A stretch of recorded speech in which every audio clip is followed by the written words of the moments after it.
Oman প্রবাসী বাহারুদ্দিন বহু বছর পর ফিরেছিলেন দেশে, প্রিয়জনদের কাছে।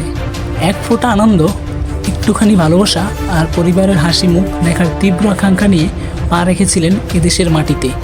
কিন্তু কে জানতো এই ফেরা হবে এমন নির্মম এক অধ্যায়ের শুরু। এয়ারপোর্টে তাকে নিতে এসেছিলেন তার পরিবার, স্ত্রী, 3 মেয়ে, মা, নানি। একটি মাইক্রোবাস করে সবাই যাচ্ছিলেন প্রিয়জনকে বরণ করতে। পরিবারের প্রতিটি মুখে ছিল আনন্দের ঝিলিক, হৃদয়ে উৎসবে স্পন্দন। কতদিন পর না দেখা প্রিয় মানুষটি ফিরে আসছেন, সেই ভাবনাতেই ছিল অগাধ উত্তেজনা। কিন্তু আনন্দের সেই প্রতীক্ষা মুহূর্তে রূপ নিল বিষাদে। মাইক্রোবাসের চালক ঘুমিয়ে পড়েছিলেন অজান্তেই। একটি ভুল, একটি মুহূর্ত, আর তাতে ডুবে গেল সব। খালের পানির নিচে হারিয়ে গেল বাহারুদ্দিনের পুরো পৃথিবী। স্ত্রী, সন্তান, মা, নানি, পরিবারের 7 জন মানুষ চিরতরে বিদায় নিল তার জীবন থেকে। বাহারুদ্দিন বেঁচে আছেন, কিন্তু এই বাঁচা যেন এক অভিশাপ। পোশাকের প্রতিটি ভেজা টুকরো, পরনের মোজা, প্যান্ট, শার্ট সবই যেন সাক্ষ্য দিচ্ছে কিছুক্ষণ আগে সেই আনন্দময় প্রস্তুতির।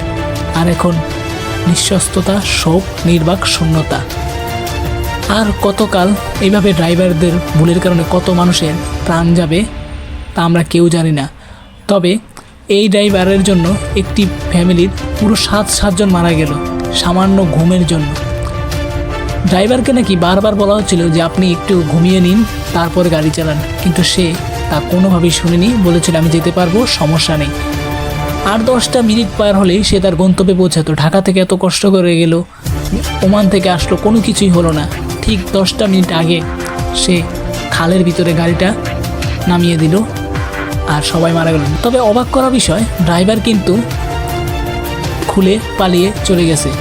সে কিন্তু তাকে বলা হয়েছে যে আপনি এটি খুলে দিন, আমরা সবাইকে বের করতে পারবো, কিন্তু সে লক খুলেনি। সে নিজের লক খুলে তারপরে চলে গেল, এখন পালিয়ে রয়েছে।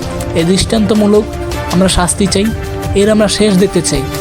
ড্রাইভারদের এই কাজ কোনোভাবেই গ্রহণযোগ্যতা দেবে না এই জনগণ, এই সরকার।